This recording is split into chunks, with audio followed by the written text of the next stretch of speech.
The first one is called I'm Trying. I'm trying to love without expectation or attachment, because that's what the gurus say, to love without expectation or attachment. So I try earnestly, I do, to love with an open heart and mind and soul, with those necessary boundaries between my partner and me, doing my best to stay here and now, presently rooted in the current scene, trying not to go too far backwards, loathing the separation, peeling for new preservation, suckling sweet memories clean. I'm trying to remain and maintain my feet on the ground, still open to being swept off my feet in that steady love kind of way. That marathon, that mystery is unfolding before me, because every breath and sunrise and moon phase brings me closer to that partner. And I will try to love freely until then. And then when we are in light, in love, in respect, I will try still. Thank you. The next one is called The Gaze, Gaze, like the stare, the look. As opposed to what? I don't know. But it's called Gaze. And it's asking a specific question. Is it easy to love you? And we'll see how it goes. Is it easy to love you? I mean, really love you? Not for me to, but for you to accept fully your voice, your body, your mind, your soul, that self that your creator loves. Is it easy to see yourself with clarity, with compassion, with patience, with grace? Open up third eye, clairvoyance, all is well, so it is, and so it shall be. One and one until eternity. For you are one, whole, personified, rooted in self-made, stability, identified, made just to create by Creator's perfect hands. How simple is it to open floodgates, love energy flowing, abundant love source. Stories keep us alive. You live your truest, so reflection thrives, pushing forward innovation, positive motivating force, intention on point, sharp with precision. You speak, people open up, because you encourage, lifting lightly, ascension, floating with ease. Your maker is pleased. So the answer is yes. It's uncomplicated for unconditional love to be had for you. For you are love, and I am your reflection, gazing at bliss. Thank you. Now, this next one is part of the reason why I'm single. It's a letter to my ex. And if you're lucky, you also have had an ex in your life, which means that at one point you were totally enamored. You were totally lost and a little stupid because you were a little in love, and being in love makes you a little dumb. It does. There's studies. But then you regained your senses and realized that you weren't the only one and they weren't the only one in the relationship, right? It was two people. It was both of you. To my ex. So caught up in your feelings, couldn't see the bigger picture. That while you were seething over simple things, compromise would have kept me with you. Like filling out the peaks and valleys, making a way for both of us to thrive. Instead, it died.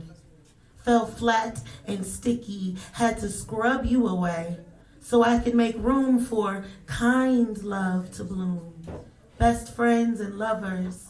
The bigger picture was like sugar cane, growing sweeter with time. but we never grew roots.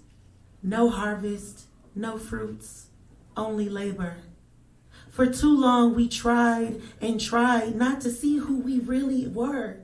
Strangers passing in the night, routinely redoing robotic dates and downtown licks, while it never clicked that we were boring. And it seethed into outside conversations, which led me to conclusions that we should conclude and conclude again. Then no more you and me.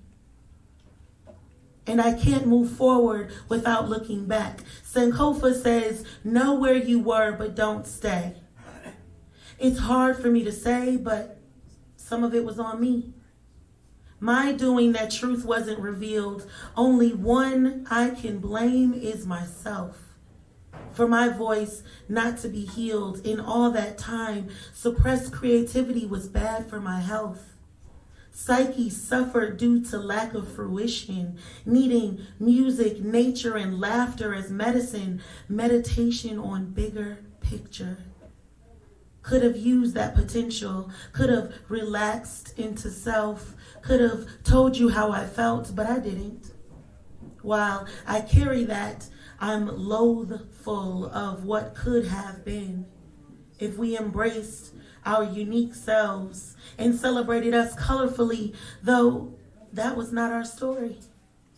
Gratefulness fills my heart that we loved with all we knew. Broken as it was ours. Hopefully we grew. Thank you. Yeah. Now this next one, remember that longing I was telling you about? Because I'm so single. But but I'm still happy because I really like me. Like, I don't know. I think that that's a good goal, to just kind of like yourself at least a little bit. But this next one is about that waiting, that yearning, that longing that you feel for a partner that isn't there, but you know will come eventually if you have faith. It's called Waiting to Admire.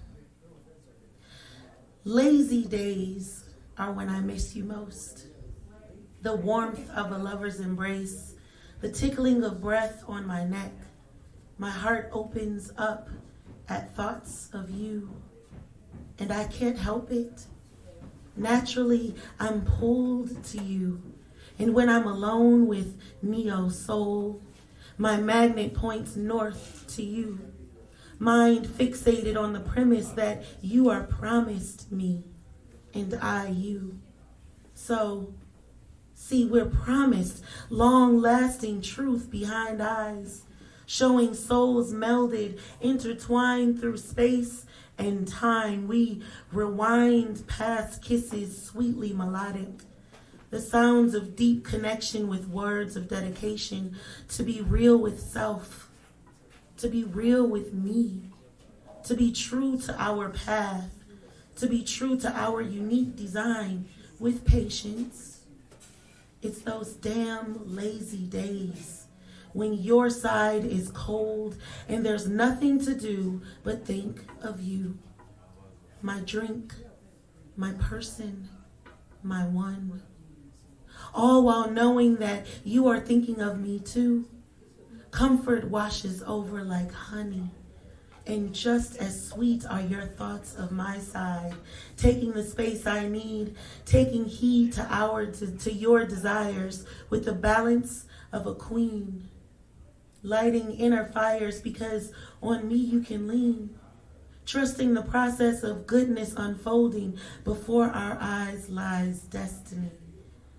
And it's all beauty I see. Building bridges to success with gratitude, smiling all the way, laughing all the way, devoted all the way. Manifesting friendship with romance. Spoonful of sugar, cherry on top, cross my heart. It's days like these when I miss you most. Knowing that each breath brings us closer. Just know that I'll be here, waiting to admire. Thank you. I have one final piece. If you'll have me, will you have me? Yes. Thank you. Now this one's about loving self, like truly loving self from the inside out, and exuding that energy so that other people have that same desire in them just because you walked in that manifestation, right? It's called The Body Defined, or This Beautiful Body. This beautiful body, this sheath of protection, this glorious shell, the carrier of my soul, the oneness of humankind, the earth's clay. This stardust incarnation, this brown-skinned goddess, this processing vessel, the one that grows, the self-healing machine, the mother of all. This friend of mine, this instrument, this play tool, the apple of my lover's eye, the personification of divine, the reflection of you and yours, this expression of my creator, this imperfectly perfect creation, this power to move forward evolution. Thank you. Woo. Again, my name is Diviin Huff, and you can find me on Instagram and Twitter at Diviin, that's Diviin. Listen to my radio show on Thursdays at 6 on KRY 89.7. Keep it going for Diviin, everybody. Again, that's Thursdays at 6.